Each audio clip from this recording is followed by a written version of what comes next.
Hello दोस्तों, स्वागत है आपका घर बैठे खिलाड़ी के एक और एपिसोड में। तो जैसे कि आप सब लोग जानते हैं, भारत ने कल बांग्लादेश को गयाना के अंदर T20 मैच में हरा दिया, जो कि एक तरीके से आप समझ लीजिए कि भारत के सेमीफाइनल का टिकट था। मैच से पहले भी बहुत सारी बातें चल रही थी कि भारतीय टीम को चेंज करेगी या नहीं करेगी। मैंने भी इस पर एक वीडियो बनाया था और उसमें मैंने बोला था कि बहुत मुश्किल है कि भारतीय टीम कोई चेंज करे, क्योंकि जैसा मैंने कहा था कि राहुल द्रविड़ का जो भी कोचिंग स्टाइल है और जिस तरीके से रोहित उसे रेसिप्रोकेट करते हैं, इट्स वेरी डिफ़िकल्ट कि भारत कोई और चेंज उसमें करता।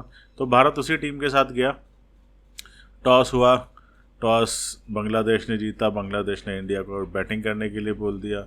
मालूम नहीं उन्होंने क्यों बोल दिया। उन्हें लगा कि शायद बांग्लादेश का ने शायद इसी पिच पे बांग्लादेश का ऑस्ट्रेलिया से मैच हुआ था और ऑस्ट्रेलिया ने सही से चेस कर लिया था। लगभग पूरा मैच तो वो हुआ नहीं था, उसमें बारिश आ गई थी। तो मे भी उन्होंने सोचा हो कि हम चेस करेंगे तो हम भारत को खिलाफ जो भी टारगेट होगा उसे पूरा कर सकते हैं। पर वो मैच डे नाइट का मैच था और यहाँ पर तो पिच रिपोर्ट जिन्होंने भी देखी उन्होंने यही कहा कि जैसे जैसे मैच होगा ये पिच तो है थोड़ा धीरा होता जाएगा। पर फिर भी बांग्लादेश ने टॉस जीता और इंडिया को बैटिंग दे दी और इसमें कोई कंट्रोवर्सी इस बार नहीं हुई कि इंडिया को जानबूझ के टॉस जिताया गया या हराया गया, क्योंकि इस बार इंडिया हार गया। बहुत सारे हमारे पाकिस्तानी जो यूट्यूबर्स हैं और वो लोग बोलते रहते हैं, मैं कई लोगों को सुनता हूँ कई बार कि अफ़गानिस्तान से मैच हुआ था तो डेविड बून ने पहले राशिद को देखा, फिर इंडिया को बता दिया कि वो टॉस जीत गए। तो रोहित ने बोला कि भाई हम भी टॉस जीते तो हम बैटिंग करते, thanks to Afghanistan they have given us batting. तो भारत की शुरुआत हुई, कोहली और रोहित ने ही करनी थी। दोनों आज थोड़ा अच्छा खेलते हुए लगे। बांग्लादेश ने स्पिनर्स के साथ अटैक शुरू किया भारत के खिलाफ। अब ये मैं नहीं जानता कि दुनिया में कौन सी ऐसी टीम है जो ये सोचते हैं कि वो स्पिनर्स खिलाकर भारत को मैच हरा देंगे। It was a very strange decision. तो उससे रोहित और विराट को समय मिल गया, उन्होंने थोड़ा बहुत समय बिताया, आक्रामक क्रिकेट खेली जो खेलनी चाहिए थी। कम से कम इस बार ये तो नज़र आ रहा है कि भारतीय टीम किसी इंडिविजुअल उसके पीछे नहीं दौड़ रही है। जैसे रोहित तो कहते हैं कि वो सेल्फलेस खेलते हैं टीम के लिए, उन्होंने उसी तरीके से शुरुआत करी ताकि कोहली को थोड़ा समय मिले, पर वो फिर वही आउट हो गए। वो गेंद रुक के आई बैट पे और वो उसी में वो गेंद खड़ी हो गई और उन्हें कैच आउट हुए। पर भारत ने फिर भी 197 रन बना लिए थे और लगभग 200 रन के करीब ही बांग्लादेश को चाहिए था और बांग्लादेश के लिए वो बहुत मुश्किल था, क्योंकि अब ये मान के चलिए कि 16 ओवर का ही मैच होता है, क्योंकि 4 ओवर बुमराह के गिनने तो मुझे नहीं लगता कि इस वर्ल्ड कप में कम से कम दूसरी टीमों को गिनने चाहिए, क्योंकि बुमराह मुझे नहीं लगता कि ज़्यादा रन देते हैं।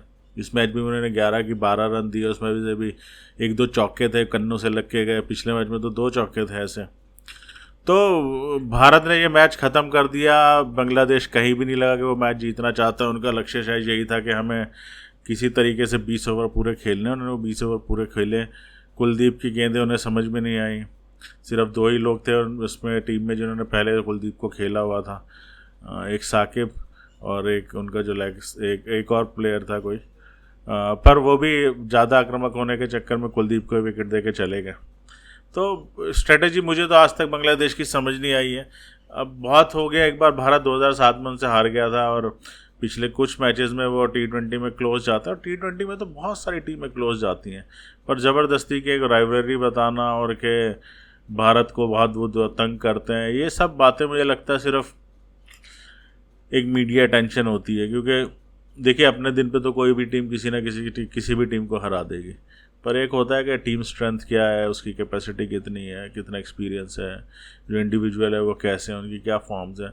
उन सब में तो बांग्लादेश इंडिया के कहीं आसपास भी नज़र नहीं आता। खैर, वो मैच तो जो जिसका रिजल्ट होना था हो गया। सबसे इम्पॉर्टेंट मैच आज हुआ सुबह, जो बहुत इंपॉर्टेंट मैच था इस ग्रुप का, ऑस्ट्रेलिया वर्सेस अफगानिस्तान। अफगानिस्तान ने ऑस्ट्रेलिया को हरा दिया और ऑस्ट्रेलिया को हराया भी 21 रन से। पहले उन्होंने बहुत स्लो खेला और विकेट नहीं गिराई, 15 ओवर तक उनका कोई आउट नहीं था, पर फिर भी उन्होंने टोटल 149 रन के करीब बनाया था, 149 आई थिंक। और उसके बाद ऑस्ट्रेलिया की बारी में अफगानिस्तान ने 16 एक्स्ट्रा दिए, फिर भी ऑस्ट्रेलिया 19 ओवर में 119 रन ही बना पाया। मतलब अगर 19 में से 16 हटा दिए जाए तो 112 या 13 रन ऑस्ट्रेलिया अफगानिस्तान के खिलाफ चेज़ में बना पाया। आज वही एक दिन था जहाँ पे उनके ओपनिंग बैट्समैन नहीं चले, ट्रेविस हेड पहले ही ओवर में आउट हो गए। अब सबसे इंपॉर्टेंट चीज़ है कि इसकी वजह से पूरा ग्रुप जो है वो खुल गया। अब ज़्यादातर बात ये कही जा रही है कि भाई हो सकता है ऑस्ट्रेलिया ही बाहर हो जाए, क्योंकि उनका अगला मैच इंडिया के साथ है। अगर वो इंडिया से हार जाते हैं तो 2 ही अंकों पर रह जाएंगे, और अफगानिस्तान के भी 2 अंक हो चुके हैं। उनका आखिरी मैच है इस लीग का, इस टूर्नामेंट का आखिरी लीग मैच बांग्लादेश के साथ। अगर बांग्लादेश से वो जीत जाते हैं तो वो सेमीफाइनल के लिए क्वालिफाई कर जाएंगे। अब यह देखना बहुत दिलचस्प होगा कि क्या होता है। भारत तो चाहेगा कि ऑस्ट्रेलिया को अगले मैच में जो कल ही निपटाए और उन्हें बाहर निकाले, क्योंकि ऑस्ट्रेलिया एक ऐसी टीम है जो भारत को रोक सकती है कहीं भी।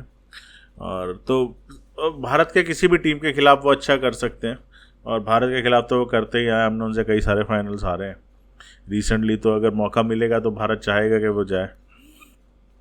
और दूसरे ग्रुप में साउथ अफ्रीका और मोस्ट प्रोबेबली इंग्लैंड ही क्वालिफाई करेगा। तो देखते हैं इसमें क्या होता है। आज की जीत जो है अफ़गानिस्तान के लिए भी बहुत ज़्यादा इम्पॉर्टेंट जीत थी, क्योंकि ऑस्ट्रेलिया ने अफ़गानिस्तान टूर पे आने के कई बार मना किया है, पर अफ़गानियों ने भी, वो भी शायद कई बार मुझे लगता है पाकिस्तानियों की बात सही होती है। वो कहते हैं कि जब अफ़गानिस्तान पाकिस्तान के खिलाफ या ऑस्ट्रेलिया के खिलाफ या किसी भी और टीम से खेलता है तो उनकी एनर्जी अलग ही दिखाई देती है। इंडिया के खिलाफ वो एनर्जी इतनी उनकी नज़र नहीं आती। आज भी ऑस्ट्रेलिया के खिलाफ अफ़गान की एनर्जी देखने लायक थी, पर उन्होंने जो भी खेला बहुत अच्छा खेला। और मुझे तो ये लगता है कि ऑस्ट्रेलिया का आज वन ऑफ बैड डे था। मतलब अब ये नहीं कह सकते कि अब अगर ऑस्ट्रेलिया और अफ़गानिस्तान का मैच दोबारा हो तो ऑस्ट्रेलिया ऐसे खेलेगा। May be they were feeling tired, they had one bad day, और इस वजह से अफ़गानिस्तान को मौका मिला। पर जो भी है, अफ़गानिस्तान ने बहुत बढ़िया शानदार क्रिकेट खेली और वो ये जीत डिज़र्व करते थे जो उन्हें मिली भी। अब देखना इंटरेस्टिंग होगा कि सेमीफाइनल में क्या होता है। मतलब सेमीफाइनल से पहले भारत और ऑस्ट्रेलिया का मैच। अब कई जगह मैं ये भी सुन रहा हूँ, कई यूट्यूबर्स बैठ के बातें कर रहे हैं कि भाई इंडिया तो अभी तक छोटी टीमों से ही जीत के आगे बढ़ा है और किसी बड़ी टीम से मुकाबला नहीं हुआ। अमेरिका को उन्होंने हराया, कनाडा से मैच नहीं हुआ, आयरलैंड छोटी टीम हराया, बांग्लादेश छोटी टीम हराया, अफ़गानिस्तान छोटी टीम हराया। और जब इन टीमों के खिलाफ मैच था तो वही लोग पूरी हाइप बना रहे थे कि भारत किस तरीके से इन लोगों से हार सकता है। अब जब वो जीत गया तो वो छोटी टीम हो गई। खासकर ये सब पाकिस्तानी यूट्यूबर्स ही बातें कर रहे हैं, और उन्होंने कहा सिर्फ एक बड़ी टीम हमारे आगे आई थी, पाकिस्तान, जिसके खिलाफ भारत कुछ अच्छा प्रदर्शन नहीं कर पाया और इतने जल्दी आउट हो गया। मैं तो कहता हूँ कि सबसे छोटी टीम मैं तो पाकिस्तान को ही मानता हूँ कि सबसे छोटी टीम पाकिस्तान ही थी जिसने हमें तंग किया। अफ़गानिस्तान को मैं पाकिस्तान से ज़्यादा बड़ा मानता हूँ आज की डेट में, इवन आयरलैंड को भी, इवन बांग्लादेश को भी। और जो बाकी टीम है जैसे ऑस्ट्रेलिया है, इंग्लैंड है, वो कौन सा फर्स्ट राउंड के अंदर बहुत ही मुश्किल टीमों से खेल के आई हैं। ऑस्ट्रेलिया ने भी सिर्फ इंग्लैंड को खेला। साउथ अफ्रीका के ग्रुप में भी एक ही बड़ी टीम थी, वो थी न्यूजीलैंड, और वो उससे जीत गए थे। मतलब सबने एक एक ही टीम खेली है, कौन सा बहुत बड़ी बड़ी टीम खेल गए। ग्रुप ही ऐसा था। अब कह रहे हैं कि आप इंग्लैंड, साउथ अफ्रीका और उसका मैच है तो कि वेस्ट इंडीज़ है, वो तगड़ी टीम है। इंडिया के ग्रुप में ऐसी है नहीं। इंडिया की टीम में ग्रुप में ऑस्ट्रेलिया है। अब पाकिस्तान के बस की नहीं थे तो उन्हें ये क्यों लगता है कि अफगानिस्तान कमज़ोर टीम है या बांग्लादेश कमज़ोर टीम है। कमज़ोर कोई नहीं होता। T20 क्रिकेट में तो जिसका दिन वो जीत सकता है। आप अच्छा क्रिकेट खेलिए। वनडे में तो मैं फिर भी मान सकता हूँ कि आप कह सकते हैं कि स्ट्रॉन्ग टीम या वैसी टीम है ना। अगर ऐसा ही होता तो भारत तो हर वर्ल्ड कप में स्ट्रॉन्ग थी, क्यों नहीं जीती T20 वर्ल्ड कप 2007 के बाद। तो ये सारी बातें पाकिस्तानी लोग करते रहते हैं, उनका अपना स्वैग है, चलता रहता। पर इन सब बातों से कुछ होना जाना है नहीं। अभी भी मेरे से पूछा जाए कि भारत के वर्ल्ड कप जीतने के चांसेस क्या हैं, तो मैं तो वही बोलूँगा 50% चांसेस हैं। अगर भारत फाइनल में पहुँचता है तो भी 50% चांसेस हैं, है ना। ज़्यादा एक्सपेक्टेशन, ज़्यादा उम्मीद लगानी इंसान को नहीं चाहिए। कोई भी जीत सकता है, अफगानिस्तान भी वर्ल्ड कप जीत सकता है, और मुझे कोई प्रॉब्लम नहीं है अगर वो जीत भी जाए तो। हाँ, मैं जैसे मैंने बोला कि मुझे तो यही लगता है कि अगर आप क्रिकेट खेल रहे हैं, आप अपना 100% दीजिए। आप नंबर 1, नंबर 2 टीमों में से रहिए। कप तो आते रहेंगे। मैं ऐसा नहीं होगा कि भारत जीतेगा नहीं। जब भारत जीतना शुरू करेगा तो 10 साल तक बहुत सारी ICC ट्रॉफीज़ भारत जीतेगा। तो हमें अपने खेल के ऊपर ही ध्यान देना चाहिए। इतना ज़्यादा कुछ इंटरेस्टिंग मुझे इस वर्ल्ड कप में ज़्यादा लगता नहीं। गेम प्रेडिक्टेबल ही होते हैं मोस्टली। जर्नलिस्ट और बहुत सारे लोगों को था कि भारत को बांग्लादेश ट्रबल कर सकता, मुझे नहीं था। जब करना होता है कभी कभी वो कभी भी हो जाता है, पर आप इतनी भूमिका उसकी बना दें तो वैसा नहीं है। अब भारत का कल ही जो मैच है वो इम्पोर्टेंट मैच है, पूरे वर्ल्ड कप को मुझे लगता है सबसे इम्पोर्टेंट वही मैच है। ये इंडिया पाकिस्तान तो बेकार ही खामा का ही हाइप होती है। अब देखते हैं कि भारत क्या करता है और अफगानिस्तान जीतता है कि नहीं अपना आखिरी मैच बांग्लादेश से, जो कि उन्हें जीतना चाहिए। अगर वो जीत जाएंगे तो वो सेमीफाइनल में खेलना डिजर्व करते हैं। और ऐसा ना हो कि भारत और अफगानिस्तान के सेमीफाइनल हो रहा हो, फाइनल हो रहा हो, या ऑस्ट्रेलिया ये है ना, या अफगानिस्तान किसी और के साथ फाइनल खेल रहा हो। जो भी होगा क्रिकेट के लिए तो अच्छा ही है। अब देखते हैं कि बाकी मैचेस आज शाम को वेस्ट इंडीज़ और नहीं, आज शायद वेस्ट इंडीज़ और अमेरिका का मैच है, या साउथ अफ्रीका या अमेरिका का मैच है। वेस्ट इंडीज़ जो भी है वो मैच भी बहुत इंपॉर्टेंट है उस ग्रुप के लिए भी। जो भी जीतेगा वो मेरे ख्याल से एक कदम, और मैं एक बार चेक कर लेता हूँ। आज जो है मैच है शाम को England versus United states of America, तो ये इंग्लैंड को जीतना होगा। अगर ये इंग्लैंड मैच जीत लेता है तो इंग्लैंड ने जो है वेस्ट इंडीज़ को भी हराया है और इंग्लैंड फिर क्वालिफाई कर सकता है सेमीफाइनल्स के लिए। अदरवाइज़ इंग्लैंड के लिए भी दिक्कत हो सकती है। और कल सुबह मैच है साउथ अफ्रीका और वेस्ट इंडीज़ का, वो भी बहुत इंपॉर्टेंट मैच है। अगर वो वेस्ट इंडीज़ जीत गया तो साउथ अफ्रीका के लिए भी प्रॉब्लम हो सकती है, और अगर साउथ अफ्रीका जीत गया तो वो इजीली क्वालिफाई कर जाएगा एज ए टेबल टॉपर। तो देखते हैं इन मैचेस में क्या होता है। अपना ख्याल रखिए, जल्दी मुलाकात होगी आपसे एक दूसरे वीडियो में। कुछ वीडियोस में बनाऊंगा पाकिस्तानी यूट्यूबर्स पर डेडिकेटेड, वो जो सारी बातें कर रहे हैं, और चैम्पियंस ट्रॉफी से रिलेटेड जो खबरें आ रही हैं उसके बारे में भी हम बात करेंगे। तब तक इस चैनल को लाइक कीजिए, सब्सक्राइब कीजिए, और अगर आपको पसंद आता है तो प्लीज़ शेयर द चैनल। जितना आप इसे लाइक सब्सक्राइब करेंगे यूट्यूब के एल्गोरिथम में आएगा, मुझे भी थोड़ा सा मज़ा आएगा वीडियोस बनाने में।